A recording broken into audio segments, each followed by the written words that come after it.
thêm 15 điện ừ. ngày trên ngày họ mới tại đá tiền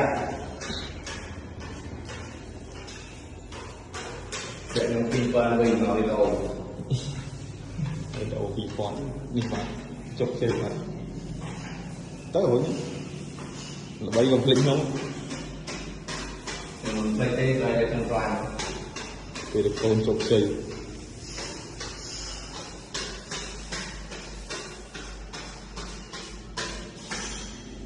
cái nó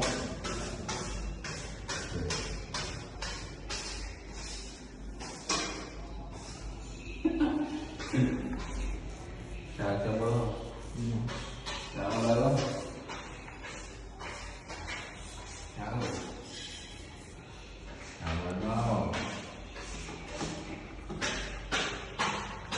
anh mình thực tế đây là đã to được